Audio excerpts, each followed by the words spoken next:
আসসালামু আলাইকুম। ওয়ালাইকুম বোন ভালো আছেন না? হ্যাঁ, ভালো আছি। আপনার নাম কি? আমার নাম মোসাম্মদ সাবিনা হাজবেন। সাবিনা না?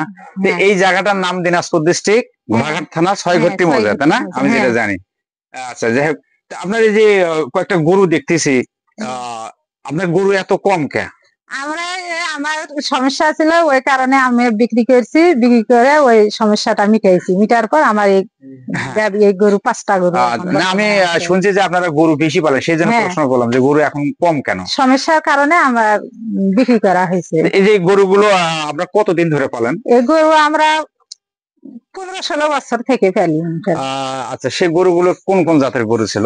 সেটা আমরা প্রথম পাইছি ফিজিয়ান গরু। ফিজিয়ান গরু। হ্যাঁ, ফিজিয়ান গরু থেকে আমরা লাভবান হয়েছি। লাভবান যদি হয়ে থাকেন তাহলে এগুলো প্রতি বছরে যে বাচ্চাগুলো দেয় বা গাভী হয়, দুধ হয়, সেটা বেচা বিক্রি করে কি আপনার সংসার আয় হয়েছে? আমাদের হ্যাঁ সংসারে আয় হয়েছে। আয় হয়েছে বোঝা যায়, তাই না? হ্যাঁ, হ্যাঁ, আমার তে ভালো লাগছে। এখন এখানে এই কটা, ওটা হলো ফিজিয়াম বাচ্চা, তাই না? হ্যাঁ, ফিজিয়াম না ক্রোস ওটা? না ফিজিয়ান। আর এটা হলো শাহিওয়াল। হ্যাঁ, এটা শাহিওয়াল। এটা শাহিওয়ালের এটাও বাচ্চা। হ্যাঁ, হ্যাঁ, এটাও শাহিওয়াল। হ্যাঁ, সবগুলাই। সবগুলো শাহিওয়াল। হ্যাঁ, তো এটা এই বাচ্চা এই গাভীটা কয়দিন আগে বিয়েছে বোন? এই গাভী 15 দিন হচ্ছে। 15 দিন। বাছুর কি ধরছেন এখন? বাছুর ধরিনি আমরা, এই শীতের কারণে বলে বাছুর হ্যাঁ, হলো ইয়া হোক। আচ্ছা, যদি ধরেন এই গাভীটার দুধ কয় কেজি হওয়া পারে? গাভীটা আমরা যদি ধরি তো মনে করেন 4 কেজি দুধ হবে। 4 কেজি। হ্যাঁ, তো 4 কেজি 50 টাকা করে বিক্রি করলো 200 টাকা। হ্যাঁ, তো 200 টাকা কি ডেইলি খাবে? না প্রতিদিন তো 200 টাকা গরু খাবে না, তার আচ্ছা। পাশাপাশি আমরা অন্য খাবার দেই। ও, গ্রাম এলাকা তো আপনাদের নিজস্ব হ্যাঁ, খড় আছে, হ্যাঁ, তাই না? হ্যাঁ, ঘাস কি খড় লাগানো আছে। আছে? না, আমাদের ঘাস লাগাইনি, আমরা একটু পরিশ্রম করে ওই ঘাসটা আমরা নিজেরাই নিজেরাই ওই যে হ্যাঁ, জমি থেকে আল থেকে হ্যাঁ, সংগ্রহ করেন। হ্যাঁ, সংগ্রহ করি। তাতে আপনার সাশ্রয় হলেন, হ্যাঁ, পয়সাটা আর এই বাইরে গেল না। না, না, তো এই যে এই গাভীটা কয় দাঁতের বা কয়টা বিয়ান দিয়েছে? ওই গরুটা আমাদের মনে করেন জোয়ান গরু হয়েছে। জোয়ান কয়টা হ্যাঁ, বিয়ান দিয়েছে বোন? 7টা বিয়ান দিছে। বাপরে বাপ, 7টা বিয়ান। তো হ্যাঁ, সবগুলো বাছুরই বিক্রি হয়েছে? সবগুলা বাছুর মানে আমাদের আছে এখন ওর দুটো আছে। ওটা পেটের দুটো আছে? হ্যাঁ, এটা একটা, ওই যে একটা। ওই ফিজিয়ামটা? না, ফিজিয়ানের মা নেই। এটাই সেটা, হ্যাঁ, এটার পেটে? হ্যাঁ, হ্যাঁ, এটাই। মানে 7টার মধ্যে 5টায় বিক্রি করে দিয়েছেন, 2টা আছে। হ্যাঁ, এটা আবার বিয়ে দিয়েছে, প্রথম বিয়েছেন নাকি? হ্যাঁ, এটা প্রথম। তাহলে এই গাভীরই এই বাছুর প্রথম হ্যাঁ, বিয়ে দিয়েছেন। হ্যাঁ, আর ওটার মা বিক্রি করে দিয়েছেন বিক্রি আমাকে? করছি। হ্যাঁ, বিক্রি করছি আমরা। আচ্ছা, তো এই গরুটা বর্তমান কিরকম দাম হওয়া পারে বোন? এই বাছুরটার দাম ওই 50, 60, হ্যাঁ, হ্যাঁ, 60, 55 এরকম হবে, তাই না? ওই রকম। আচ্ছা, এটাই হবে। এটা কি পেট বড় খেয়ে? পেট বড়, কৃমি হয়েছে তো। কৃমির ওষুধ হ্যাঁ, খাবেন, তাই না? হ্যাঁ, কৃমির ওষুধ। আর যদি শরীর দুর্বল থাকে, কৃমির ওষুধ কিন্তু খাওয়াবেন না। না, না, আগে যদি কৃমির ওষুধ খাবেন তখন গরুকে আগে ভালো করে খাওয়াই নেবেন 15 হ্যাঁ, দিন। ভালো ধরনের খাবার টাবারের জন্য গরুটা মানে গ্রোথ হবে বা হ্যাঁ, সুস্থ হবে তখন। তখন খাওয়া কিন্তু এই গরুকে এখন কৃমি ওষুধ দিলে একবারে শুয়ে যাবে, তুলতেই পারবেন না। এটা নিয়ম কিন্তু।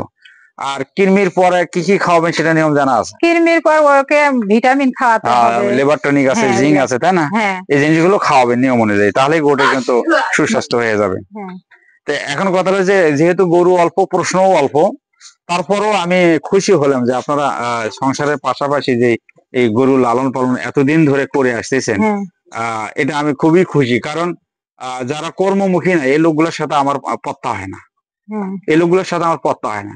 আপনি তো নাও পারতেন এই গরুগুলো লালন পালন না করে বসে না, থাকতে পারতেন। আমরা বসে থাকলে তো আমাদের মনে করেন চলবে না, তো চলবে? সংসার চলবে না, তো আমরা যেটুকুই পারি ওইটুকুই আমরা এইটুকুই। করছি। হ্যাঁ, তো এখন এই যে আপনি যে এই গরুগুলো পালেন, তো বাড়িতে মিয়া মানুষ রান্না বান্না অন্য কাজের সমস্যা হয় না? না, কোনো সমস্যা হয় না। আমরা আমাদের পাশে আমার ছেলে থাকে, আমার স্বামী থাকে, হ্যাঁ। ওরাও করে। ওরাও করে। হ্যাঁ, তো এই সকালে কি খাবার দেন গরুগুলো? সকালে আমরা দেই এই উম, আগে খাবার দেই হলো দানাদার খাবার হ্যাঁ। খিলাই, খিলার পাশে তারপর আমরা খড় খিলাই। খড়টা কি কাটে দেন, না, ছানা করে খড় দেন? আমরা গোটালি দিই। গোটালি দেন? হ্যাঁ, তো এটা আবাদের খড়, তাই না? হ্যাঁ, আমাদের আবাদে তো খড়। সবকিছু মিলে এই যে গরুগুলো যে আপনি পালতেছেন, প্রতিদিন তারপর একটা আইডিয়া করে বলেন যে কয় টাকা খাবার যায় এগুলোর দিনে আমাদের মনে করেন সবগুলো মিলে?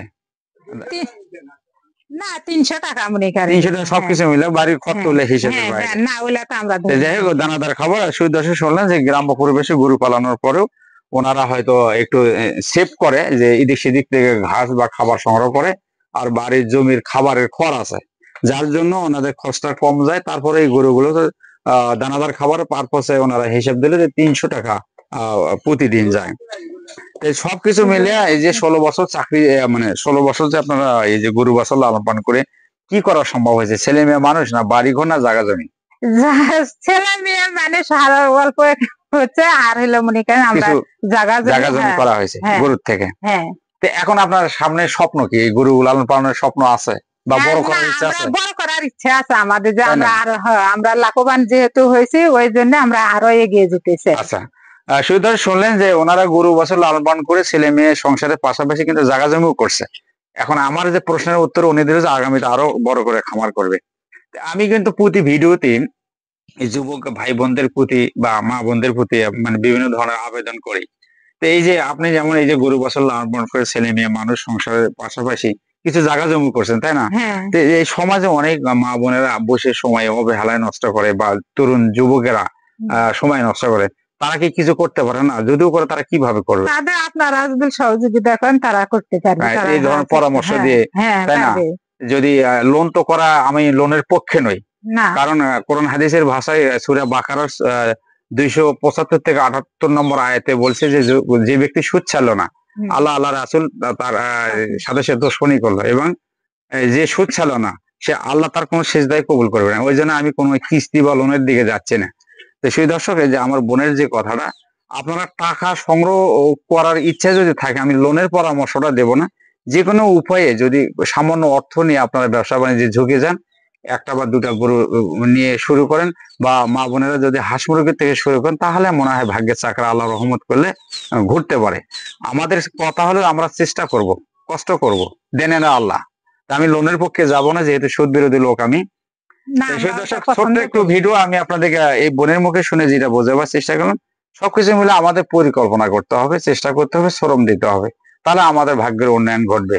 তো সেই দর্শক, ছোট্ট ভিডিও, ছোট্ট পরামর্শ, আপনাদের প্রতি আন্তরিক শুভেচ্ছা ভালোবাসা জানিয়ে শেষ করছি। আপনারা ভালো কাজের সাথে যুক্ত থাকবেন, 5 ওয়াক্ত নামাজ পড়বেন, এই প্রত্যাশা রেখে শেষ করছে আমি অবসরপ্রাপ্ত আর্মি মোহাম্মদ আইনুল হক। আল্লাহ হাফেজ।